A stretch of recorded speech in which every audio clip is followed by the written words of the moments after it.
I'm Sarah Swinton, and I was born and raised in Haines. My parents came here as teachers from Minnesota. I'm Doug Olerud. I'm her younger brother, so my parents came here the same way.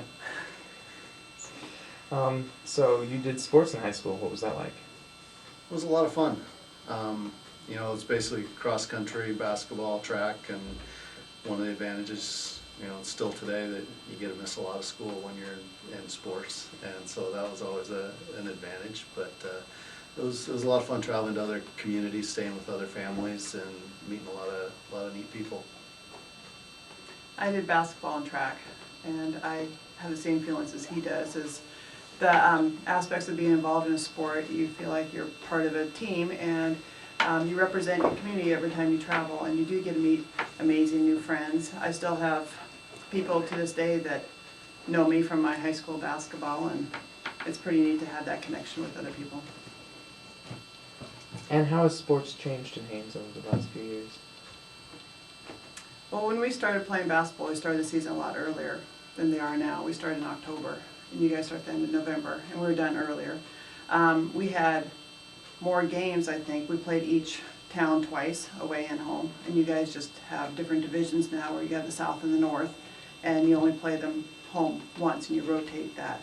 So we played each team twice. We didn't have the high school tournaments like at Christmas and stuff like that. We only had Region 5. And right now we're getting our numbers up for players, but we had a lot of players out for basketball when I played. The other thing too is, up until my junior year, the boys and the girls basketball teams traveled together. True. Yeah, that was really And neat. so when you'd have 4 games a night, you'd have the boys and girls JVs, and then you'd have the boys and girls varsity, and so you'd have this 8 hours or whatever, 6 hours that you'd have games. And it was nice when you're traveling on the road, because you kind of had a cheering section with you. So you had the people that are JVs that weren't playing on varsity that would be there cheering, but then you'd also have the whole girls team and their coaches, and usually once a year the cheerleaders would go with both teams to a team or to a town, and so you'd have kind of that built-in fan base traveling with you, which is really nice. And then I think it was my junior year that they stopped and everybody was traveling separate, and it was still fun, but it was a different atmosphere. You didn't have as many people and traveling with you. You didn't kind of have if things were going well, you didn't have that crowd cheering for you. It was all people booing. So I think I heard that they changed that. Not necessarily, I don't know about the school aspect, but I heard a lot of in smaller towns and stuff, the people don't have anything to do in the wintertime if there's not a basketball game. And so they didn't want it all one game, and then wait a week and then games. They wanted games every weekend. And so I don't know if that was the underlying thing, but I heard that from people that the older people in town want something to do every weekend, and so they want basketball games. But I agree with Doug, it was a lot more fun when you traveled with the boys or the girls team together, and then, the boys would get to see the girls play, and the girls would get to see the boys. Right now you guys don't get to watch any of your classmates play. So when you did go from high school and then going to coaching, was there any struggles, like stuff that you didn't know before that you had to learn then? Well, I played high school and I played college ball, and I've always had a love of basketball. So when I came back from college, I just started helping out the high school team. It was no desire to be a coach necessarily. It's just I wanted to keep playing. I didn't want to say that I was done playing ball. And so mine has just been a learning experience just from helping out for the last quite a few years since I got done with college. And now it's developed into something that I really enjoy, and I do it mainly because I have kids in the program. And so I feel if the program's going to be strong, you need to have people that want to step up and help the program, and so I'm helping what I can for my children. biggest difference I notice is the planning and the time that you spend outside of practice as a coach. You're dealing with the principal or teachers trying to make sure that everybody's eligible, and you got to double check that.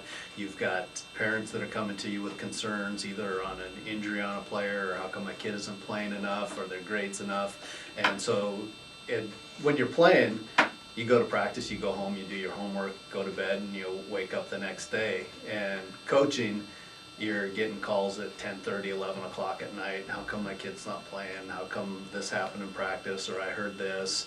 And then you've got throughout the week, you've got people coming up to you, how come that you should be playing this guy more, or this person's playing more, or how come you didn't run, you should have done this at the end of the game, or you should have done this. And so it's, when you're playing, everybody's usually win or lose in a small town, great game, you guys did a good job. When you're coaching, everybody's a critic wanting to know, well, why didn't you do this, or why didn't you do that, how come my kid's not playing, and that part kind of wears on you. I was a JV coach for 2 years, and I really enjoyed it. But just the trying to hold down a job, and with the traveling aspect of it, and the time commitment, it was just too much. I really couldn't do either job justice. I was a lot of times I was a little late to practice because I had stuff going on at the store. And so as much as I liked the coaching, I kind of had to give it up and actually make some money. I've been told I can't give up the coaching, so I'm still there for a few more years. Even if I don't want to, I've been told that you will be there, so I'll be there. Okay. And Sarah, you were involved with the state championship girls basketball team. Can you tell us a little bit about your leading up to the championship game? It's amazing. Every person should be able to experience it. It's just an amazing thing to work all season. And then we went to tournament. I think we're number 1 seed. It was always a battle between us and Wrangell. I mean, vicious. There'd be blood. I mean, literally, it was all out. We were very intense games. And we went to tournament, and we ended up losing to Wrangell in the championship game. But back then, the first and second place teams went first. Did we have the bye? Do you get that bye when you were first place team? Okay. So we lost to Wrangell in a close game, but we still got to go to state. So we go up to state, and we start out playing our games, and we're just really doing good against a lot of teams. I mean, who's Haines, where they come from, and we end up meeting Wrangell again in the championship. And not the team we really wanted to meet, because we really don't like them. We'd rather play somebody we don't know and don't like than know and don't like. So anyway, the game ended on a tie. So we go into our first overtime. And by now we're starting to lose players because we're fouling out players. I think Ashley left in the first overtime, and she was one of our point guards. So we end the first overtime in a tie. Go to the second overtime, and it was down to a few seconds left. The ball goes up, and it was a miss, and we were up. So I went up no, we weren't, it was tied, but I went up for a rebound, and I kind of, made my way to the hoop by piling over a few players. They were, I don't know why they called the foul on me, but they did. And so I fouled out. So now we have Ashley and myself on the bench. Third overtime starts, and my husband's sister, Renee Swinton, subbed in for me, and she played some, but not a whole lot. And it comes down to, we're skiing down to the last few seconds, and we were down by 1. Yes. And they fouled her, and she had to go to the line. And this is where free throws, games are won and lost on the free throw line. And Renee steps up, and she makes her first free throw. So we're tied again. And then she steps up and makes her second free throw, and now we're up by 1. And oh my gosh, we're so giddy. And there's just a few seconds left, and stood back, and there's nothing Wrangell could do. And we won in 3 overtimes. Come back to Haines, and there's fire trucks there. First of all, the planes pretended they were landing and circled around, and that got everybody all fired up. And then fire trucks brought us into town, got the key to the city, a red mat to walk into the gym at, cut down the net, key to the city, I already said that. It was cool. It was a highlight of my life. And our mom went up to watch the tournament, but my dad stayed here, and so him and I were watching at home on TV, and it was with RATNet, Rural Alaska Television Network, and they had it broadcast. We had the small TV, and it was all fuzzy and everything, and it was getting into overtime, and that my dad and I were jumping up and down in the living room watching this on TV, and then they fouled out. We're like, oh no, we lost Ashley. This is gonna be it. And then we go to the second overtime. Then Sarah fouls out. We're like, oh man, this is just driving us crazy watching on TV. And then when they finally won, we're like, nobody had cell phones back then. You don't and have so anything to call. we're waiting for them to hurry up and call us so we can talk about the game. But I think it was probably an hour or so after the game before they had a chance to give us a call. But we're sitting there, we know how excited everybody else was, and you kind of want to be a part of that. But we're just sitting in the living room. We're all excited, but you're 1,000 miles away or whatever, and so you're not really part of it. And then the next year they qualified for state again. We got second. And my dad and I were like, we're going. So we're off at Fairbanks, and we might have been the jinx because they got second that year. But it was cool. It was neat That's watching dope. state. Well, the other thing I guess in sports related, now both of us are old enough that we're seeing kids of people we played against, playing against, coming to Haines, and it kind of helps you reconnect with people that you used to play against. And the last couple of years doing the radio broadcast, going to tournament, I'm seeing a lot of guys that I played against in high school at tournament, and so it's kind of, it gives you another chance to reconnect with some of the friendships that you made 20 years ago, 22 years ago. So it's kind of interesting that, it kind of keeps going. You see the same names coming through, and then you start asking the coaches, okay, the last name's familiar, but is this such and such son that was a couple years older than me? Is it the one that played against me? And then you kind of find out, and so you start following them too and seeing how they're doing. And so it kind of, Southeast kind of develops into the large extended family that's kind of all focused around basketball. Everybody kind of knows you from playing basketball, and then after you graduate, if you go down, you play in some of the tournaments like gold medal or tournaments in Sitka and stuff, and then you start getting familiar with the people that in the 2A and the 1A schools, the Angoon, Kloak, Yakutat, and you start interacting with the people there, and then pretty much now any place you go in Southeast Alaska, somebody that you've played basketball against, or is a relative of somebody you played basketball against. And so it's kind of a neat network out there of people that you've met by playing a game. You brought up Kloak or Angoon and stuff like that. When I started basketball my freshman year, we were in a different division than the boys. We were in 2A and they were in 3A, because girls program had just started. I think it started maybe 4 years before I got to high school. It started 4 years before I got to high school. And so we started my freshman year going to Angoon and Hoona and Yakutat. Where else? Anyway, I was in all the small, and that's an experience in itself, going to those places, because those people take it real seriously. And the gyms were small, and the old people would sit on the baseline with their canes and thump them when you're trying to play. There's times where there was tomatoes in the stands, and you'd leave the gym right after the game, because they get so into the game and they get so mad if their team loses that it was, in Angoon we weren't housed out, we decided to stay together, and we're walking down the street and they're like, oh my gosh, their hair is blonde and their skin is light, and we're like, well, yeah. And it was just it's a opening experience just then, going to the little towns and how they react with basketball. And then we moved up to 3A, and it's like, oh boy, now we're in the big league. In high school, he gets the chicken pox, and you're supposed to have them when you're young, So he is covered in chicken pox, and I get like 6 spots. So I'm still going to school because I have games that weekend. We were playing Petersburg, I think, and finally Gary Matthews goes, okay, Sarah, I know you have chicken pox. We should probably get you checked to make sure you can play in the game, because another team's coming in and we don't want them to get sick. I'm like, I'm doing them a favor by getting them sick if they haven't had them. So I go down to the clinic because I'm supposed to be cleared for the game the next night, and Mary Price is the nurse down there, and she goes, well, you have chicken pox? I said, yeah, I have 6 spots on my back. And she goes, well, you play tomorrow, don't you? I said, I can't unless you guys signed it off. And there was a female nurse down there. She goes, well, we're not even going to check you. You need to play tomorrow night, so we're signing you off. I'm like, this works pretty good. So I played, and I don't know if anybody got sick from Petersburg, but that's how important games were. They're like, well, you have to play. I'm like, you're right, I do. So what was each of your guys' worst injury in basketball?